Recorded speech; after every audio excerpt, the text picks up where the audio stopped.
What's up, everybody, and welcome to a brand new episode of the Calix and Crew podcast. I'm your host, as always, Doc Calix, and I've got two very special people with me today.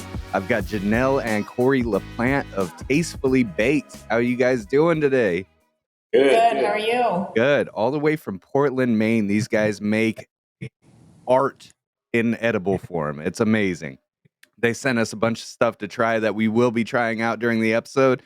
But before we get into all that, we want to know a little bit more about you guys. Why don't you tell us how you first, each individually, because I'm sure it was a different story, but each individually, how you guys first got introduced to cannabis.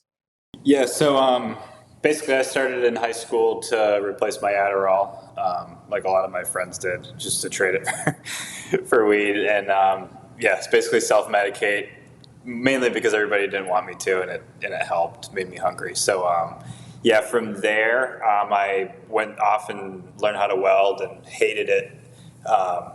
So then I decided to go surf in Hawaii and figure out what I was going to do. Met a guy who actually was up your way, grown in a warehouse, and ended up getting out of it and moved to Hawaii and sold all his stuff. So he kind of, planted the seed in my head. Ended up going back east, trying to figure out how to grow. Ran into, a couple people at North Carolina mountains that, really taught me some things. And then that's kind of when I came into your life. I had never consumed cannabis. It was a completely foreign concept, really, to me at that point in time. I think it was, 19? Yeah. So then I went down for a trip to visit him because we had started dating at the time and I was still living in New Hampshire. And, kind of just was... I'm trying to even think of how I even want to describe it. But it was just kind of went down there and he had something that he had to tell me before I kind of went into the house. She had no idea. Because I had no idea about any of this. Yeah. So, you figure you fly down, spend a whole, day, and then all of a sudden you get there and he's just like, so before you go into my house, there's something I think you should know. And I'm like, okay, what? And he's like, well, I have some plants upstairs in the spare bedroom. I'm like, okay, that's cool. I don't care. And then I'd say that was probably my first time ever consuming weed was during that trip down there. Yeah. Yep. Oh, really? And hit up basically every grocery store that had the free little samples for you to go ahead and grab food. So what was your first experience with? Did you guys just smoke a joint or? I think we were smoking bongs, actually. I think it was Northern Lights Blueberry Cross, if I remember correctly. Got me the cut of that one. Damn, so, shout out to Crawdad. Yeah. When you were replacing your Adderall with it, you didn't like how the Adderall was treating you and you were getting more relief with the cannabis? Yeah, I basically just took my appetite and stuff away, and I was super skinny. I weighed 115 pounds when I graduated high school. I just couldn't stand it. Hated the way it made me feel, hated coming down off it. So I started just smoking weed, and everybody's like, oh, he's doing great. Little did they know, I just wasn't taking my medicine. And it obviously worked for you, right? Yeah. How did that, growing for yourself, growing at your house, you guys meeting, and how did that turn into Tastefully Baked? Where'd the idea for Tastefully Baked come from? The idea for Tastefully Baked came from when we ended up, we moved to Maine after we got in a little bit of trouble in New Hampshire. And then, we kind of needed something, to call our creations. We knew we wanted to get back into cannabis after the ordeal that we went through in New Hampshire. It was more so just trying to figure out, logistically how you're going to, make that move, make that jump happen. Let's cover that really quick. What happened over in New Hampshire for everybody that doesn't know? In 2000? It's 2013. 2013, we were indicted on a bunch of charges for cultivating and intent to distribute cannabis. So we were raided by the drug task force, went through the whole entire ordeal that is New Hampshire is very strict, so and getting prosecuted. It was a big deal. It was all over the papers, all in the news. We were going to court every week. We had high bail and stuff like that. So we were basically looking at spending the rest of our adult lives in state prison and then going to federal prison for some guns that we had at the house on weapons charges after that. So it was either fight the whole thing or take a plea and just, take 10 years and go take a long trip away. So we decided to fight it. Got a really good attorney, and we ended up proving that they lied to the judge to get the search warrant, which made them have to throw out all the evidence. So it took about a year to fight, quite a bit of stress, a lot of money. Lots of stress, lots of money. Lots of money. Really But great worth every penny, huh? experience on the judicial system. Yeah, we had to at the end of the cancel our day. wedding. It was hard on our families. I think that was probably the hardest thing, was putting my mom and dad through it. Yeah, that was the worst. Her family. That was the hardest part. But That yeah, was we the learned a hardest lot. we didn't want to do that again, so we figured out, we were going to go do it the right way as best Yeah, as you just can. don't upset the mother-in-law. Exactly. Yeah, we got the DEA. Don't worry about that, but not the mother-in-law. Exactly. That's awesome. So you guys went from your indictment there and fighting that into going up to Portland, Maine, creating Tastefully Baked. I know you guys have a lot more products than what you sent me, but I just want to show them off to people really quick. I believe Janelle's drinking one too right now, but you have these amazing juiced infusions. They're 50 milligrams a piece, right? Yeah. How do you guys go about infusing a drink like that? I've been wanting to talk to an edibles expert for a very long time about this. I've had infused seltzers before, but coming from a home grow perspective where we make a lot of cookies and brownies and gummies and simple to make stuff at home, the concept of an infused seltzer is something I can't even fathom. How do you guys go about that process? So for background, our company, we do cultivation, we do extraction, and we also obviously make our own cannabis infused products. We like to have hands kind of into everything that goes into our products, so we can make sure that everything is up to our caliber. So it really all starts obviously in the garden, and then it heads over to my husband, and he does the extraction.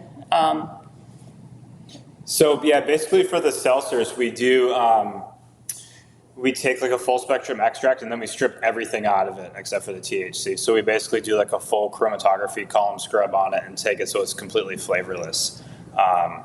And then we homogenize it at a really, really, really high RPM.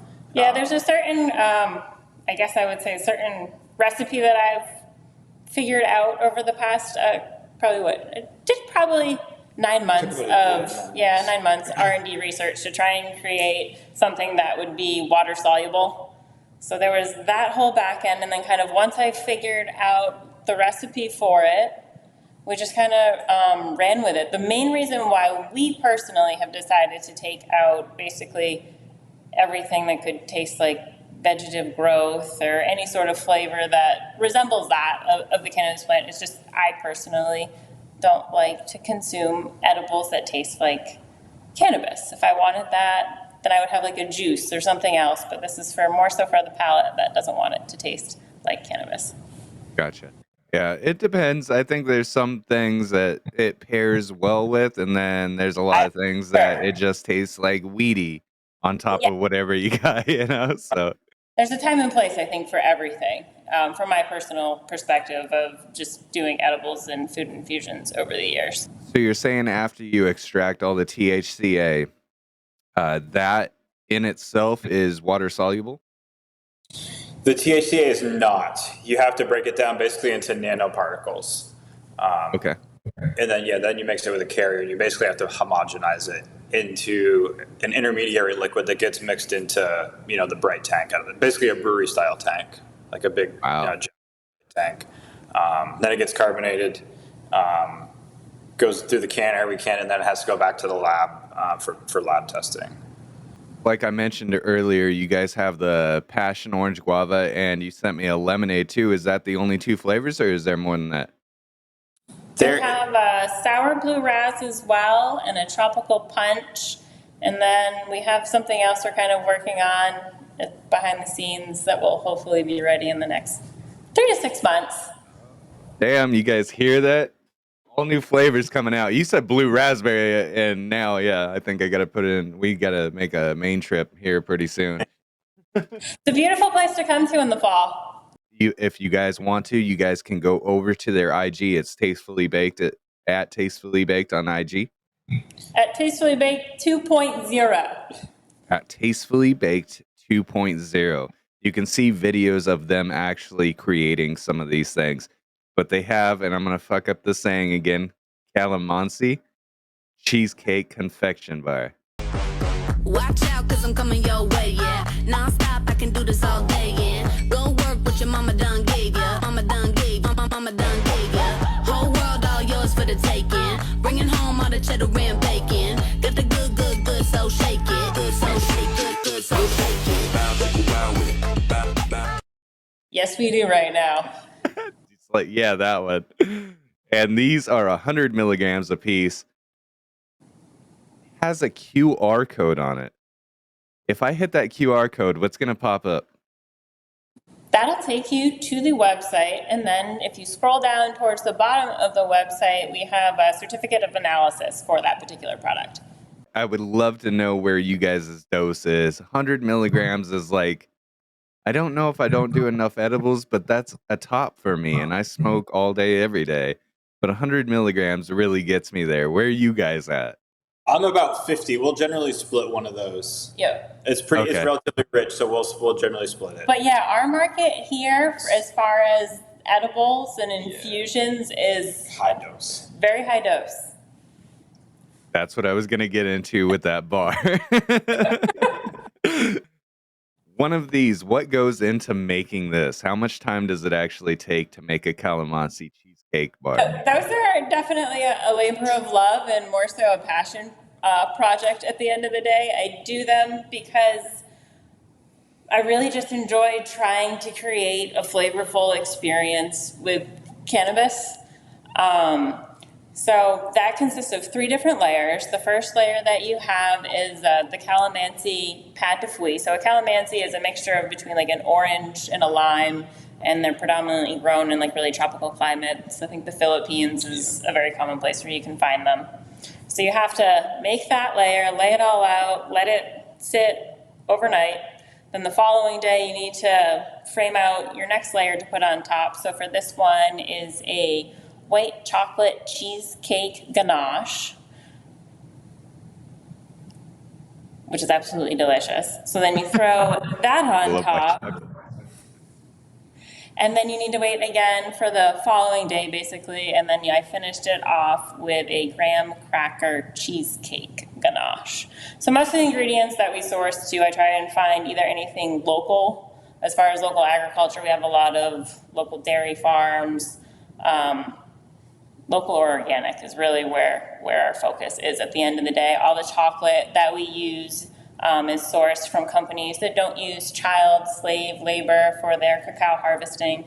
So once you go down that rabbit hole, it really wants to, make you stay straight on your morals once you start learning all the nitty-gritty about the chocolate industry. So that's really also kind of our thought process behind everything that we try and create. We try and be conscious of the various places that we source our ingredients.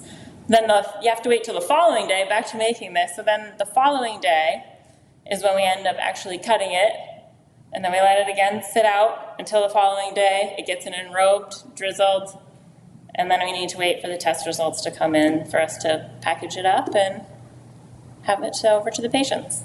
So is everything on that bar infused, or is it a simple part of it that is? I have figured out more so which parts of the recipe are easier for me to infuse to keep the dose accurate. Easiest way to keep the dosage accurate throughout everything. So in that bar in particular, it's the Calamansi pâte de fruits that's infused, which some people I found out who are like, gluten intolerant, they're like, okay, I'll just have, as long as I know the pieces that I'm eating that are infused, I'll just leave out the graham cracker. So that's kind of funny too. Now this thing is 100-gram chocolate bar. It says milk chocolate, 1,500 milligrams per bar. That's ridiculous, guys. Like, The That's what other they wanted. thing, our other part of our demographic too is also, the health conscious part that wants a high dose but doesn't want to consume a bunch of sugar and a bunch of chocolate. Or you have the people with a very high tolerance. Those are kind of like, the two patients that we have in mind when we create something like that. fair enough. Fair enough. I've just, when I get into a chocolate bar, I'm not going to stop at the first couple of bites. So I feel like that for me would be an all in or all out thing, but 50 and 100 milligrams, I don't know if I could do that. Oh, yeah. Oh, we should definitely ask him about that. Panda says I'm at over 9,000. Wow. So, and I've heard about this before, people that don't process edibles the same way that other people do. Is that something that you guys have experienced? Not personally, but with various, stories from patients, most definitely. It's funny, I've heard from a lot of people who are super heavy concentrate consumers, smoke flower all day long. They have 5 milligrams of, exactly, like, no way. Yeah, but, and that's the thing. I will dab and, flower all day type of guy. I appreciate flower more, but I take dabs more throughout the day just because I'm so busy all the time and it's very convenient to be in and out and done, Yep. or take an edible and let that ride out for sure. But still, with that tolerance level, 100 milligram drink will just, I think the last time I did a 100 milligram drink, I was on a hayride about Halloween time, and I was just spacing out on every animal that we went by. It was horrible. I mean, it wasn't horrible. It was amazing, but it was unexpected. Yep. With your infusions on the chocolate bars, are these? I've seen some on your page that you break open. They're like caramel filled. Is that what this is, or is it just strictly a regular chocolate bar? That is just a solid piece of chocolate. Okay, so you guys have a few different options when it comes to your chocolate bars then. We do a lot of limited kind of releases. It allows us to be creative with things that are in season. It allows us to do, stuff out of the necessary production norm. So we get to use, our brains a little bit more than just trying to be cogs in a machine. Yeah. Really keep it engaging and interesting for us. And so that way we're always expanding and, who knows what kind of flavors you may bring together that, I gotta say, I think we all really appreciate that. You guys are sourcing local. You're locally minded. You're very well in tune with what you're putting into there and how you're doing your dosages. That's pretty amazing. It shows that you care about your clientele base, for sure. I am not eating the whole fucking thing, Dank. No way. It's not gonna happen. I will not be able to do the rest of the episode. I'll tell you what, I am going to take a bite of this bar, though. I gotta see what Tastefully Baked is all about. Cheers, guys.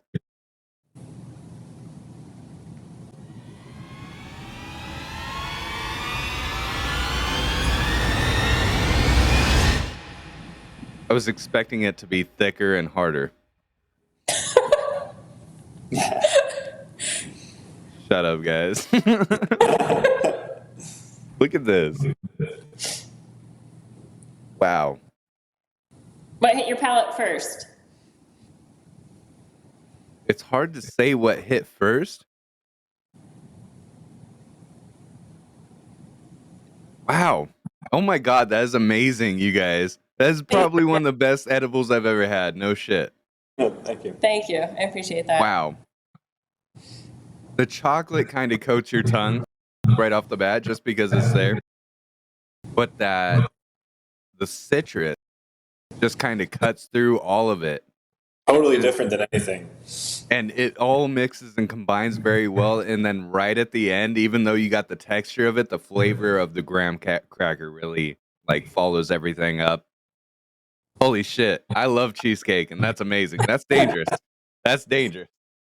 It is. All of this is dangerous. I need to wash it down now. I'm not going to do it with that drink because I think I'm going to eat the rest of that bar. So let me ask you guys really quick. From all the pleasure that you guys get from doing this, what's your favorite part of it? I think The emails from the patients, honestly, for me personally. That's a huge thing. I mean, there's nothing like opening up, your inbox or your DMs and having messages from patients that are super excited, either to, wanting to know where to get your stuff or giving you a compliment about something that you've made. It really, that makes it all worth it. That makes everything, that we went through in the past, and just the stress and the hassle of running a small business. That's small, the most overregulated business. Yes, very overregulated business. That makes it all worth it at the end of the day. No peer pressure, guys. Come on. Like, I've got shit to do later. I'm a busy man. I don't want to be It is hard to eat just part of that, I will say. Showing great restraint. Out of all the pieces of art that you guys do through your culinary work, which seems to be the most popular?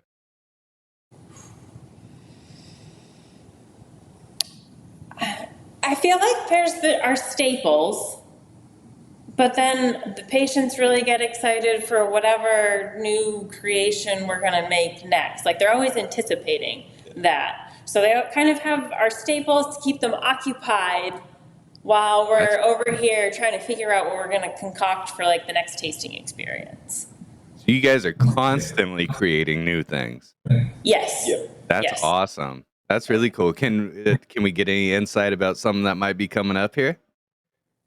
I mean, we have our like confection bar line like you have. We've kind of themed that, so we'll do like different drops, different flavor combinations throughout the season, depending upon what it is.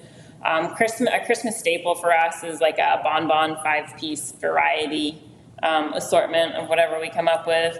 Valentine's Day again for us is like another huge bonbon event, because everyone likes to gift each other chocolate, of course, for Valentine's Day. So we tend to more so stick with like the certain, themed items, but really change up the flavors depending upon either what, inspired us or whatever may be in season or some sort of holiday flavor. It really varies. Would it be fair to say that you guys' favorite consumption method is edibles? I like flower personally. No. I smoke flower most of the day. I find edibles are a great like nighttime thing. They're great if you want a wonderful seamless night's sleep to not be interrupted by anything or anyone. But as far as for like daytime consumption, for me, flowers where it's at. Definitely a flower guy too. I think most people in the chat will agree. Oh, I see Crawdad popping up. Just want to hug them. They've done so well. Yeah, definitely. And your packaging is off the chart, guys. Like, Thank you. really pops. So, and we've talked about this many times before. There's companies that make kind of an inferior product, and I'm not gonna say who. Cookies. I'm not gonna say who, but they throw it in a package that pops, and it's basically like putting makeup on a pig. There's nothing behind it.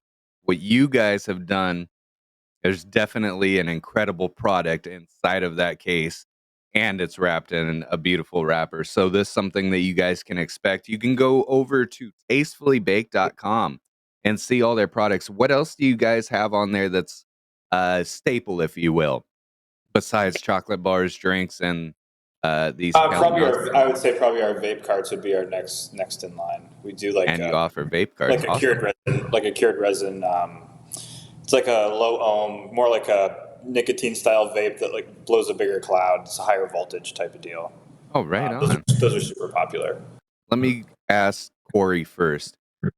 Corey, if I had to ask you top 3 strains of all time, what would you say?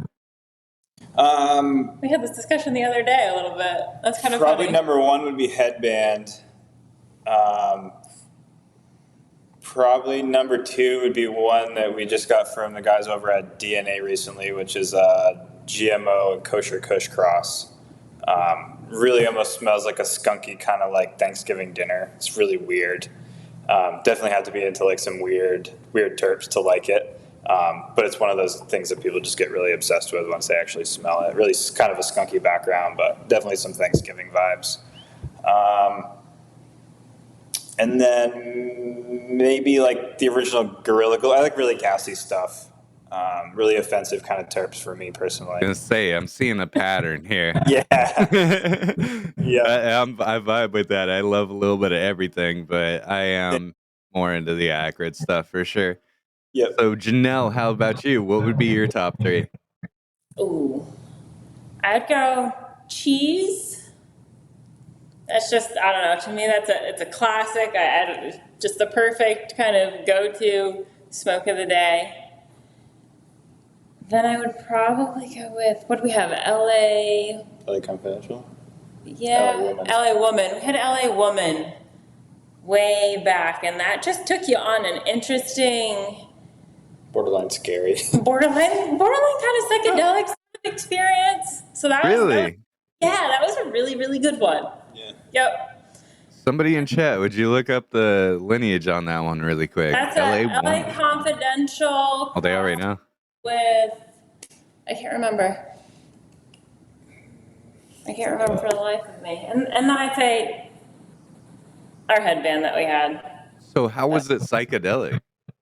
It just kind of puts you in this Made you really think. different sort of way. I can't even, like, your brain was just in a pulsating, distorted. And it made your top 3 though. Yeah. Yeah, I love it. I love that. Martian Mean Green is the other one. Martian Mean Green and LA Confidential. It's from DNA Genetics again. Oh, okay. Right on. So are you guys over there in Maine, are you able to both process and produce? Mm-hmm. So you guys can grow your own medicine for your own edibles? Yep. Yep. We do. That's We're incredible. vertically integrated besides sales, but yes. That is awesome. So what's in the grow room right now? Right now we just popped a bunch of cheese Gorilla Glue crosses from Expert Seeds. We have what? Super Lemon Haze, From Greenhouse, an old school one. GMO Kosher. We have a Banana OG crossed with Tangy, Double Stuffed Sorbet. Cantaloupe Haze. Yeah, I think I said Cantaloupe Haze. I think that rounds them out for right. Oh, and a Cherry Pie. Yeah, cherry pie. Cherry pie. Is there one cultivar that makes it into your edibles more than others? We have a Nope. smaller garden, so we kind of cycle through strains. We'll run it for a little while, and then we're always kind of pheno hunting something different, and then always cycling stuff out. Okay. So So yeah. whatever that run produced, that's what's going. As long as we find something better, we'll retire what isn't quite as good, and we'll keep a few going, and we'll just kind of have a competition for real estate. So what do you think is the future of Tastefully Baked? Do you guys have like a 10-year goal? What would you like to see Tastefully Baked become? How can we progress more from where it is right now? I mean, a lot of that stuff. So you can have a vision. It's just always a little bit hard to make it to know, I guess, how the legal path is going to pave its way over the next 10 years. And that's probably the most challenging thing about planning a growth for a cannabis business and trying to kind of figure out how you want to go about it. If you're wanting to, expand beyond state lines, are you going to want to do it in, the MSO type method, or are you going to want to do it more in like a multi-state brand type way? And I think that's super individual for everyone, depending upon whatever workload or whatever they're kind of deciding to invest. But I think really just focusing on creating things to be, in the future, I see us more so pivoting towards, honestly, a greenhouse model than the way that we currently have things set up. But again, that takes, time for brand to grow and evolve. Yeah, there's a lot of old farms. We want to grab an old farm and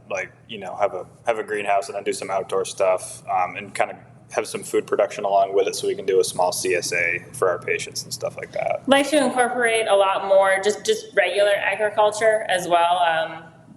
We're really passionate about high quality food and what we put into our systems. I think a lot of people who consume cannabis are also very conscious of other things and what they consume. So to really kind of tie more of the philosophy together is what I see us doing.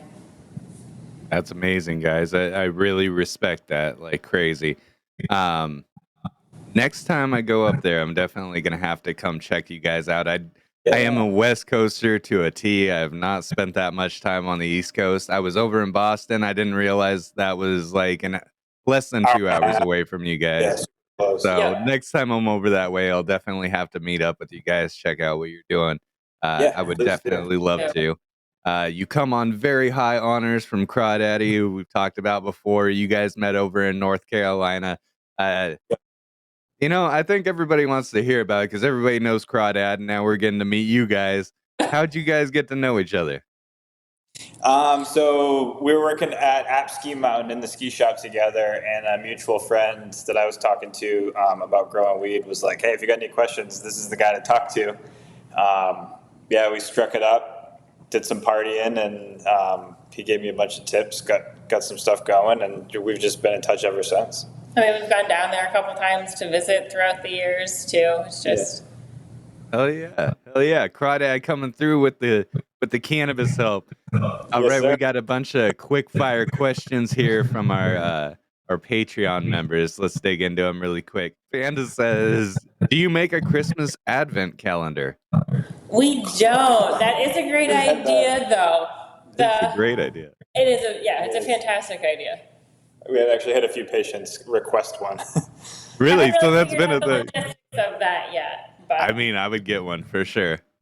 That would be a rough month, man. It really was. well, you have your the edible though. You just eat it before you go to bed. A little after dinner. All right, Taco says, "What is one of your favorite edibles that you use but don't sell?" I don't think there is anyone that we really. I mean, there's nothing that I ever make that's specifically for Our line, I would say, is kind of our lifestyle in a sense. We kind of, what we like, we make, and we won't sell anything that we wouldn't personally want to buy or have. So we've kind of. Let me ask in this perspective, is there another company that makes edibles that you're like, I would buy theirs? Honestly, she won't eat anybody else's edibles at this point. Steele says, "How do you feel about edibles packaging that seems to resemble a lot of the candy on the market? For example, the Nerds ropes and things like that." I mean, to each their own. Do whatever is on brand for you. For me, for us, that's not our image. That's not the type of product that we're trying to put out or portray. I could never put out a Nerd's rope. It's just not our style. So, but as I said, to each their own.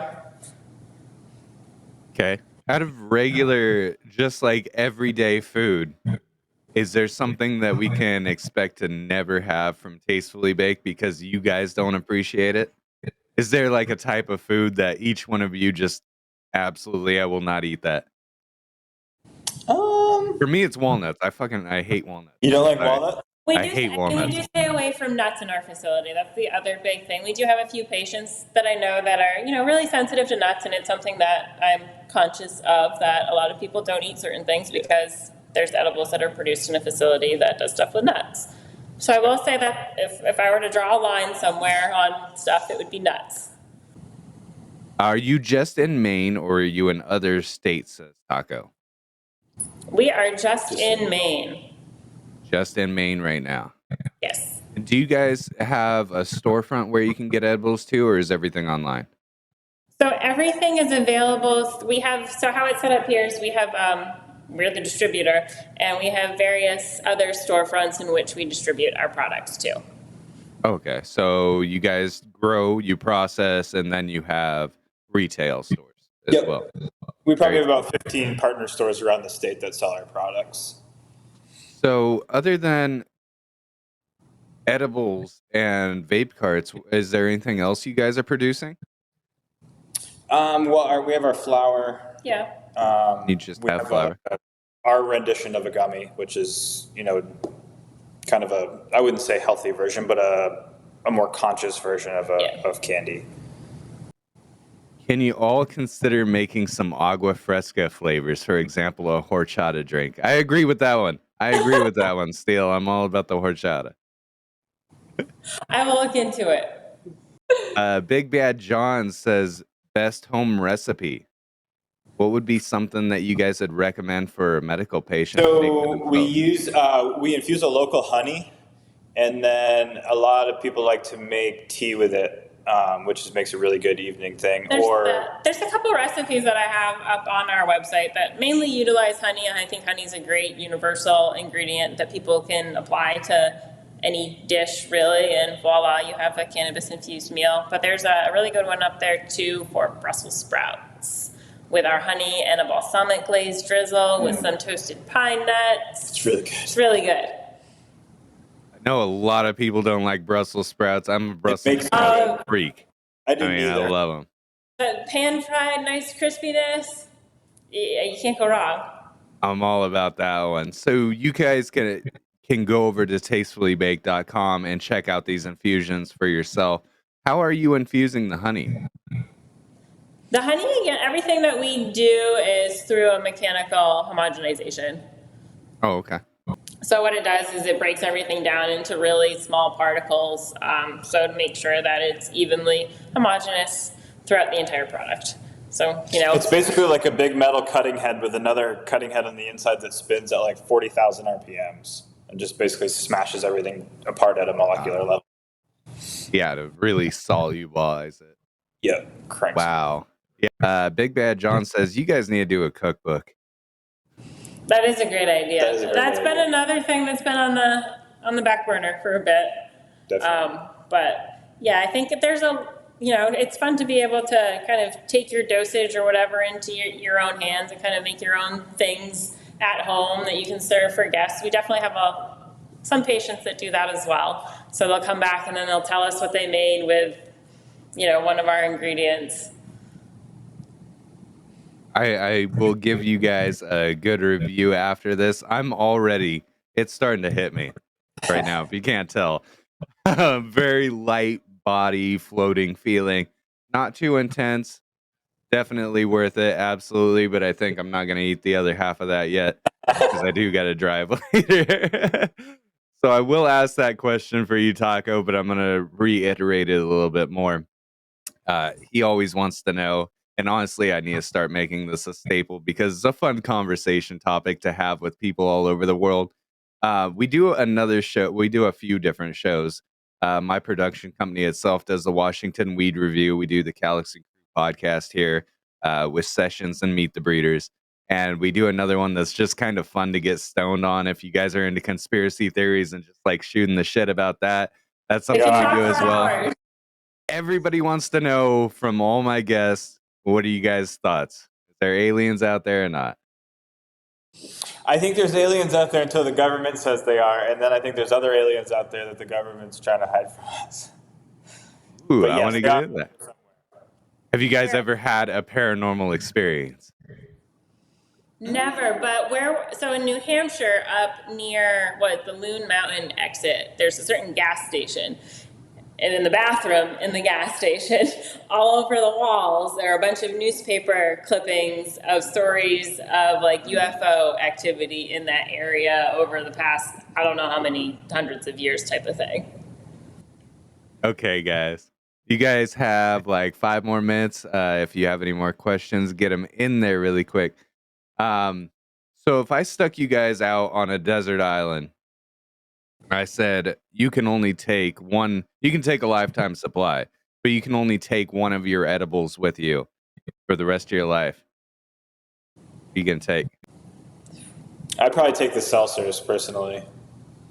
You take the seltzer? I think so. Island? Yeah. Well, It's an island. it's an island vibe, plus you get to have something to drink. I mean, that's the most important part, the right? thirst and get you stoned. Yeah. Yeah, that's fair enough. That's fair enough. But they are 50 milligrams a piece. They are. I'm sure after a while, after a year on the island, you're just going to be numb to it. So. You'll be all right. I'm hydrated and I'm used to it. I'd hate to be the guy that had to pick you up from that after a couple of years. All right. We have seen some shit together. It sounds like I definitely know your story, Crawdad, and I've heard theirs now. That's pretty cool that you guys have a working relationship like that for as long as you have and gone through the shit that you have, for sure. I know that's no fun. I know I got it a lot easier than most people. I can't imagine what you guys had to go through, but I gotta say, not only do I greatly respect both of you for having gone through all of that and still put all your and passion for the plant into what you're doing now, but having standards and morals of we care what's going into our food, we care about putting the best products into what we're creating and making it something that's going to not only be enjoyable and palatable, but amazing and new, and coming up with new creations all the time to meet the needs of these patients and putting people before, you know, anything else. I really, really respect that. And I want to thank you guys for taking your time out of your day to come join us and talk to us about Tastefully Baked. Yeah, thanks for having us. We Thank you for appreciate the having kind words. We got a couple more questions really quick before we bounce out of here. Steele says, I want to ask her if she uses lecithin to emulsify her drinks. Do you guys use lecithin in anything? We use not that. Sunflower lecithin. It's a carrier. That's A lot of home chocolate. growers Like that's use it. how the chocolate comes as far as being manufactured. But no, we Okay. don't add lecithin to anything. Oh, and that one comes from Miranda. Thank you, Miranda. All right, guys. Thank you so much for taking time out of your day again Thank to you. join me and do this. It's been an amazing episode. You both are amazing people. I definitely look forward to reviewing these on our other show, the Washington Weed Review, where we're going to get royally fucked up on a 1,500 milligram You bar will. and some drinks. You guys can go over to Tastefully Baked 2.0 on Instagram and go check them out. You can see their processes, see how they go about making some of these edibles. Even that cheesecake bar that I just had, they just put up a video of that. Absolutely amazing. It's like watching a cooking show.